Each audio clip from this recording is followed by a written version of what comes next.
નમસ્કાર વિદ્યાર્થીઓ, સ્વાગત છે આપ સર્વ વિદ્યાર્થી મિત્રોનું તમારી પોતાની યુટ્યુબ ચેનલ ઓશન કોચિંગ ક્લાસીસમાં. વિદ્યાર્થી મિત્રો, આપણું આજે દ્વિતીય સત્રાંત પરીક્ષા છે તે ખૂબ જ નજીક આવી રહી છે. તો દ્વિતીય સત્રાંત પરીક્ષાની તૈયારી ક્યાંથી કરવી સર? કયા મોસ્ટ આઈએમપી પ્રશ્ન હશે? તો એવા જ બધા જ પ્રશ્નોનું સોલ્યુશન છે તે નવનીત કંપનીએ તમારા માટે કરી આપ્યું છે. હા, જે નવનીત વિકાસ પરીક્ષા લક્ષી અસાઇનમેન્ટ છે એમાંથી તૈયારી કરીને તમે ખૂબ જ સારા એવા માર્ક્સ છે એ મેળવી શકો છો. તો ડરવાની જરૂર નથી અને આપણું આ જે વિકાસ પરીક્ષા લક્ષી અસાઇનમેન્ટ છે એમાંથી સારી એવી તૈયારી કરીને આપણે સારા એવા માર્ક્સ મેળવવાના છે. તો ધોરણ 9 સામાજિક વિજ્ઞાન વિષય પરીક્ષા લક્ષી અસાઇનમેન્ટ વિભાગ નંબર ડી એટલે પ્રકરણ નંબર 16 એટલે કે આપણા આજે અસાઇનમેન્ટનો હવે છેલ્લો ભાગ તરફ આપણે આગળ વધી રહ્યા છીએ. આની પછી આપણું અસાઇનમેન્ટ સંપૂર્ણપણે પૂર્ણ જાહેર કરવામાં આવશે. તો આજે વિકાસ પરીક્ષા લક્ષી અસાઇનમેન્ટ જે છે એની તમારે જો બુક જોઈતી હોય અથવા તો તેમાંથી તમે તૈયારી કરવા માંગતા હોય અને એની બુક ખરીદવા માંગતા હો તો એની લિંક છે ડિસ્ક્રિપ્શનમાં આપવામાં આવેલી છે. ત્યાંથી તમે ઓનલાઈન ઓર્ડર કરી શકો છો અથવા તો વધારે કોન્ટેક્ટ નંબર તમને આપવામાં આવેલો છે 7046222254. આ નંબર ઉપર કોલ કરીને પણ તમે વધારે માહિતી મેળવી શકો છો. તો જોઈએ આપણો ચેપ્ટર નંબર 16 તેમાં પહેલો સવાલ છે કે શું કે છે આપણને પહેલો સવાલ શું પૂછેલો છે તો કે ભારતની આબોહવાની લાક્ષણિકતાઓ જણાવો. તો અહીંયા આપણને આપેલી છે લાક્ષણિકતા. તો કે ભારતની લાક્ષણિક આબોહવા છે એકંદરે કેવી છે? ઉષ્ણ એટલે કે ગરમ છે.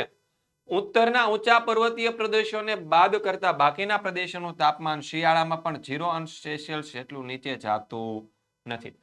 ઉત્તરના ઊંચા પર્વતો હિમાલયના પર્વતોની વાત થાય છે. પછી ભારતના સમુદ્ર કિનારાના ભાગની આબોહવા સાધારણ ગરમ અને ભેજવાળી અને કેવી છે? સમ છે. ભેજવાળી છે અને સમ એટલે કે સરખી છે. જ્યારે સમુદ્રથી જે દૂરના ઉત્તરના ભાગ છે એટલે કે ઉત્તર પ્રદેશ ગંગાના મેદાનવાળા પ્રદેશ છે ત્યાંની આબોહવા ખંડીય પ્રકારની વિષમ અને સૂકી છે. એટલે કે એક સરખું તાપમાન રહેતું નથી. કેવું તાપમાન રહે છે તો કે ક્યારેક ખૂબ વધારે ઠંડી હોય, ક્યારેક ખૂબ ઓછી ગરમી, ખૂબ ઓછી ઠંડી હોય અને ક્યારેક વધારે ગરમી પડી જાય અને પાછું વાતાવરણ સૂકું છે, ભેજવાળું છે નહીં. એટલે કે મોસમ એટલે કે ઋતુ પ્રમાણે બદલાતા પવનો એ ભારતની આબોહવાની શું છે? ખાસ વિશિષ્ટતા છે.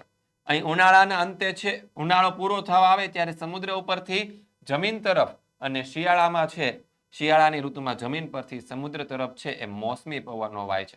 આથી ભારતમાં ઉનાળાના અંતે આવતી વર્ષા ઋતુમાં શું પડે છે? વરસાદ પડે છે અને શિયાળામાં તમિલનાડુના પૂર્વ ભાગ સિવાય ભારતના વિસ્તારો એકંદરે વરસાદ વગરના હોય છે. હવે આબોહવા પ્રમાણે ભારતમાં વર્ષની કેટલી 4 ઋતુનો અનુભવ થાય. પેલું છે શિયાળાની ઋતુ જે ડિસેમ્બરથી ફેબ્રુઆરી મહિના દરમિયાન હોય. બીજી ઋતુ છે ઉનાળાની ઋતુ, માર્ચથી મે મહિના સુધી હોય. ત્રીજી ઋતુ છે ચોમાસાની ઋતુ, જૂનથી સપ્ટેમ્બર અને ચોથી ઋતુ છે પાછા ફરતા મોસમી પવનોની ઋતુ છે ઓક્ટોબર નવેમ્બર મહિના દરમિયાન તેનો અનુભવ થાય છે.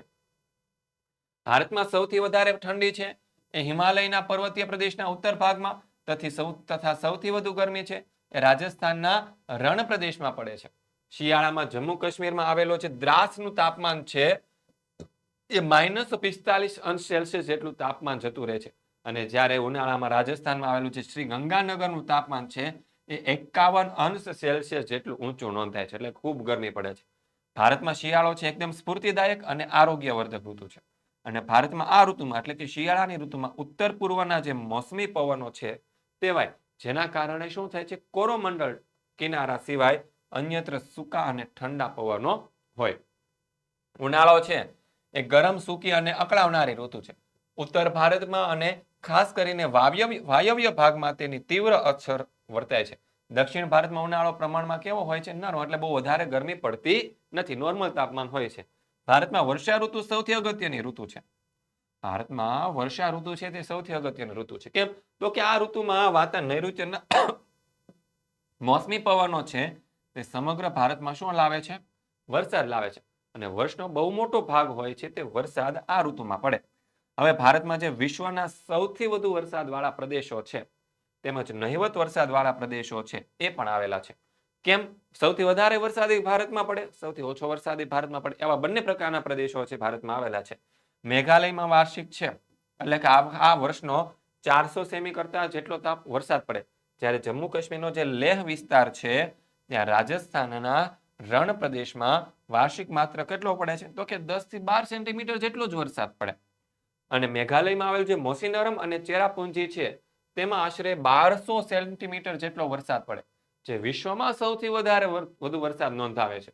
અને ભારતમાં મોટા ભાગે વરસાદ છે મોસમી પવનો દ્વારા મળતો હોવાથી વરસાદના પ્રમાણ, સમય વિશે હંમેશા શું હોય છે? અનિશ્ચિતતા. એટલે કે ક્યારે કેટલો વરસાદ પડશે એનું કાંઈ નક્કી હોતું નથી.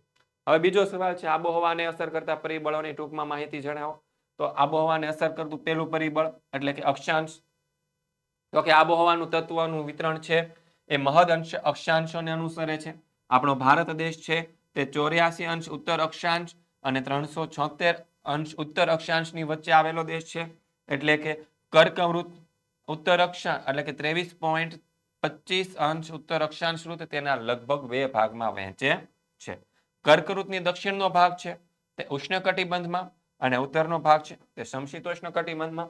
એટલે કે જો આપણી આ પૃથ્વી કહેવાય તો પૃથ્વી છે એની મધ્યમાંથી પસાર થાય વિષુવવૃત્ત અને ઉત્તરમાં આવે કર્કવૃત્ત. તો આપણો જે અહીંયા ગુજરાત વાળું રાજ્ય છે, પછી આપણો આવો કંઈક ભારત દેશ છે, ઓકે, તેમાં અડધો ભારત દેશ છે ઉપરનો ભાગ તે સમશીતોષ્ણ કટિબંધમાં અને નીચેનો ભાગ છે તે કયા કટિબંધમાં આવે છે? તો કે ઉષ્ણ કટિબંધની અંદર આવે છે. પછી કર્કવૃત્તની દક્ષિણનો ભાગ ઉષ્ણ કટિબંધ અને ઉત્તરનો ભાગ સમશીતોષ્ણ કટિબંધમાં આવે. બીજું શું છે આબોહવાને અસર કરતું બીજું પરિબળ એટલે કે સમુદ્રથી અંતર.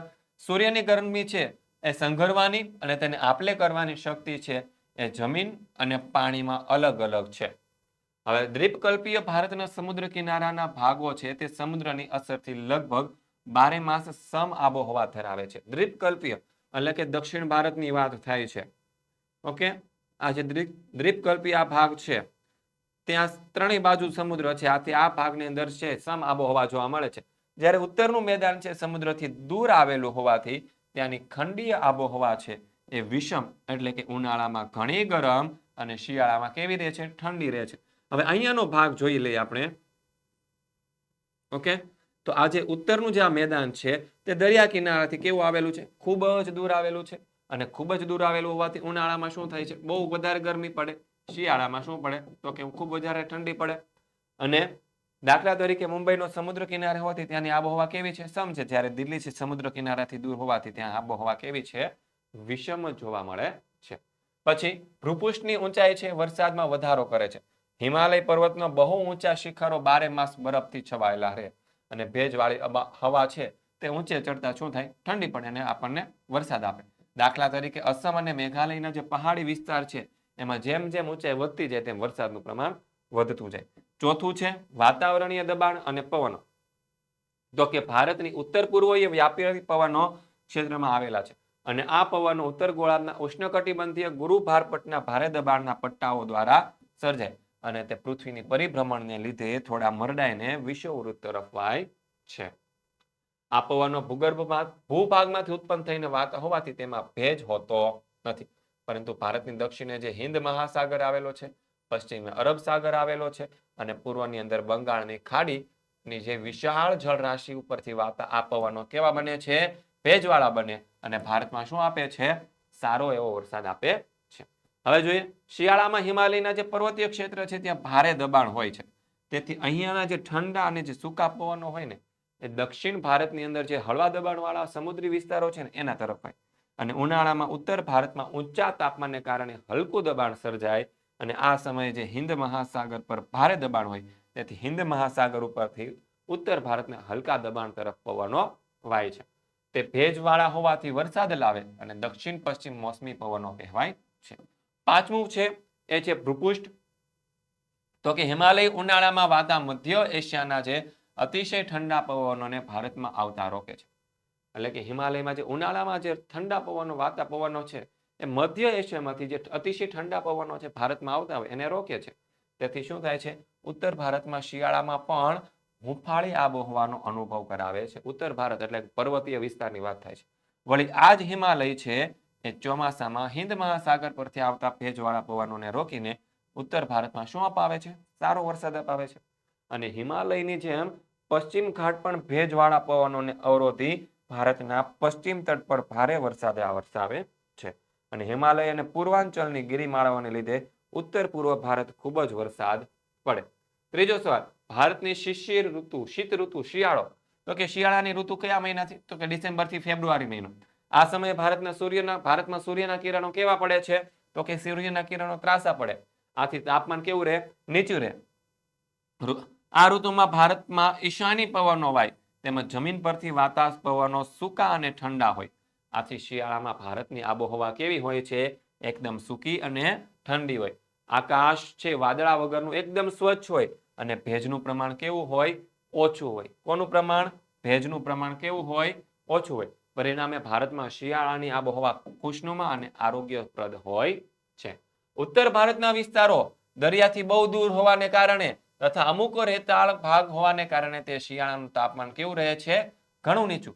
ઉત્તર ભારતમાં પૂર્વથી પશ્ચિમ તરફ જતા શિયાળામાં તાપમાન ઘટતું જાય. ઉત્તર ભારતમાં જે પૂર્વ દિશા તરફથી પશ્ચિમ દિશા તરફ જઈએ તો તાપમાન શું થાય? ઘટતું જાય. જાન્યુઆરીમાં જે કોલકાતાનું તાપમાન હોય ને એ 18 અંશ સેલ્સિયસ હોય અને અલ્હાબાદનું કેટલું હોય? 16 અંશ સેલ્સિયસ હોય અને દિલ્હીનું તાપમાન કેટલું હોય? 10 અંશ સેલ્સિયસ કરતા નીચું જતું રહે. અને આ સમયમાં હિમાલયમાં ઘણું નીચું તાપમાન રહે અને શિમલા અને દાર્જિલિંગનું તાપમાન છે એ જાન્યુઆરીનું તાપમાન જો છે 5 અંશ સેલ્સિયસ જેટલું પણ હોય. હિમાલયમાં શિયાળામાં કેટલીક વાર શું થાય છે? ભારે હિમવર્ષા થાય અને તે વખતે ત્યાંની જે ઠંડી અને ભારે હવા છે તે ઉત્તરના મેદાનોમાં ઘસી આવે. તેનાથી ઉત્તર ભારત, રાજસ્થાન અને ગુજરાતની અંદર છે ઠંડીનું મોજું ફરી વળે. તાપમાન એકાએક નીચું ઉતરી જાય. કેટલાક ભાગોમાં શું પડે? હિમવર્ષા પડતા કપાસ જેવા પાકને શું થાય છે? નુકસાન થાય છે. જોકે શિયાળામાં ઊંચા પહાડો સિવાય ભારતમાં તાપમાન ઠાર બિંદુ સુધી નીચે જતું નથી. ઠાર બિંદુ એટલે કે 0 અંશ સેલ્સિયસનું તાપમાન હોય ને એને ઠાર બિંદુ કહેવાય. તો ત્યાં એટલું બધું નીચું ભારતમાં કોઈ પણ સ્થળે જતું નથી. ખાલી હિમાલયના જે પર્વતો છે ને ત્યાં જેટલું તાપમાન નીચું જાય. ઉત્તર સરહદે આવેલી હિમાલયની ગિરિમાળા તેની પેલે પાર મધ્ય એશિયામાંથી ફૂંકાતા ખૂબ જ ઠંડા પવનોને રોકે અને ભારતને કાતિલ ઠંડીથી બચાવે છે. ઉત્તર સરહદે આવેલી હિમાલયની જે ગિરિમાળા છે તે તેને પેલે પાર એટલે કે મધ્ય એશિયા એટલે કે અફઘાનિસ્તાન છે, ઈરાન છે, પાકિસ્તાન છે એ દેશમાંથી જે ઠંડા પવનો આવે છે તેને રોકે છે અને ભારતને કાતિલ ઠંડીથી બચાવે છે. દક્ષિણ ભારત ઉષ્ણકટિબંધમાં છે. વળી તે દ્વીપકલ્પીય છે. તેના અંદરના જે ભાગો છે તે સમુદ્રથી બહુ દૂર નથી. આથી શિયાળામાં ઉત્તર ભારત જેવી કાતિલ ઠંડી પડતી નથી. એટલે કે શિયાળાની અંદર ઉત્તર ભારત જેવી ઠંડી પડતી નથી. જેમ કે જાન્યુઆરીમાં કોચીનું તાપમાન છે એ 26 અંશ સેલ્સિયસ જેટલું, મદુરાઈનું 25 અંશ સેલ્સિયસ જેટલું અને ચેન્નઈનું તાપમાન છે એ 24 અંશ સેલ્સિયસ જેટલું હોય. અને ભારતમાં દક્ષિણથી ઉત્તર તરફ જતા શિયાળાનું તાપમાન શું થાય છે? ઘટતું જાય. જેમ કે મુંબઈ કરતા દિલ્હીનું તાપમાન કેવું રહે છે? તો કે ઘણું નીચું રહે છે. શિયાળામાં ભારતમાં વાતા ઈશાનીના મોસમી પવનોને મોટા ભાગના પ્રદેશો છે જમીન ઉપર થઈને આવતા હોવાથી તે કેવા હોય છે? સૂકા હોય ને તે વરસાદ લાવતા નથી. પરંતુ કોરોમંડળ તટે છે તે બંગાળની ખાડી પરથી ભેજ લઈને આવે છે. આથી તમિલનાડુના કિનારે આ પવનો વધારે વરસાદ આવે અને આ સિવાય જે વાયવ્ય ભારતમાં શિયાળામાં પશ્ચિમ તરફ આવતા નરમ વંટોળ છે એ થોડો ઘણો વરસાદ આપે છે. આ શિયાળુ વરસાદ પંજાબ, હરિયાણામાં ઘઉં અને ચણાના રવિ પાકને શું કરે છે? ફાયદો કરે. અને ભારતના અન્ય વિસ્તારની અંદર જ્યારે શિયાળામાં વરસાદ પડે ત્યારે ગુજરાતમાં તેને કમોસમી વરસાદ અથવા તો તેને શું કહેવાય છે? માવઠું કહેવામાં આવે છે. હવે નિર્વતન ઋતુ, પાછા ફરતા મોસમી પવનોની ઋતુ વિશે આપણે સમજાવવાનું છે. તો કે નિર્વતન ઋતુ છે ઓક્ટોબર નવેમ્બર મહિના દરમિયાન ગુજરાતની અંદર, ભારતની અંદર તેનો અનુભવ થાય છે. સપ્ટેમ્બર મહિના પછી ભારતમાં ગરમીનું પ્રમાણ શું થાય છે? ઘટે અને સૂર્યના જે સીધા કિરણો છે એ દક્ષિણ તરફ ખસતા જાય. આથી દક્ષિણે હિન્દ મહાસાગર પર હવાનું હલકું દબાણ સર્જાય અને ઉત્તર ભારતમાં હવાનું ભારે દબાણ સર્જાય અને પરિણામે શું થાય છે? ચોમાસામાં વાતા જે નૈઋત્યના જે મોસમી પવનો છે એ સપ્ટેમ્બરના અંતે શું થાય છે? નબળા પડે અને ઓક્ટોબરમાં આ પવનો ભારતના જમીન ભાગોમાંથી પાછા ફરીને સમુદ્ર તરફ વાવા લાગે. તેથી ઓક્ટોબર નવેમ્બરના સમયગાળાને પાછા ફરતા મોસમી પવનોની ઋતુ કહે છે. અને ઉત્તર ભારતમાં આ પવનો કેવા છે? નરમ વંટોળના સ્વરૂપમાં વાય ત્યારે પંજાબમાં, હરિયાણામાં, હિમાચલ પ્રદેશ એ બધા ભાગની અંદર થોડોક વરસાદ આપે જે રવિ પાકને કેવું કરે છે? મદદ કરે છે. હવે ચોમાસામાં જે નૈઋત્યમાંથી વાતા પવનો છે આ ઋતુમાં દિશા બદલીને ઈશાનમાંથી વાય અને બંગાળની ખાડી પરથી પસાર થઈ પાછા ભેજવાળા બને અને જે તમિલનાડુનો જે કોરોમંડળ કિનારો છે ત્યાં સારો વરસાદ આપે અને આ ઋતુ છે તમિલનાડુની મુખ્ય વર્ષા ઋતુ ગણાય છે. ઓક્ટોબર નવેમ્બર મહિના દરમિયાન આર્દ્ર એટલે કે ભીના ભેજવાળા અને ગરમ વર્ષા ઋતુના સ્થાને શુષ્ક અને ઠંડા પવનોની પરિસ્થિતિનો પ્રારંભ થાય અને આ ઋતુનું જે પ્રાથમિક લક્ષણ છે એ સ્વચ્છ થઈ રહેલું આકાશ અને વધતું જતું તાપમાન છે. સ્વચ્છ આકાશને લીધે તાપમાન વધી જાય પરંતુ રાત્રિ ઠંડી અને કેવી હોય છે? ખુશનુમા હોય છે. જમીન ભેજવાળી હોવાથી હવામાં ભેજનું પ્રમાણ વધુ હોય. ઊંચા તાપમાન અને ભેજના વધુ પ્રમાણને લીધે દિવસનું જે હવામાન છે એકળાવનારું થઈ જાય. આ સ્થિતિને શું કહેવાય છે? ઓક્ટોબર હીટ કહેવામાં આવે છે અને ગુજરાતમાં તેને ભાદરવી તાપના નામે ઓળખવામાં આવે છે. હવે માનવ જીવન પર આબોહવાની અસરો જોઈએ તો કે ભારતના મોટા ભાગના સમય દરમિયાન શું થાય છે? તાપમાન કેવું રહે છે? ઊંચું રહે. તેથી ખેતીના વિવિધ પાકો છે તે શું કરી શકાય છે? લઈ શકાય છે. વિવિધ પાકો શું છે? લઈ શકાય છે.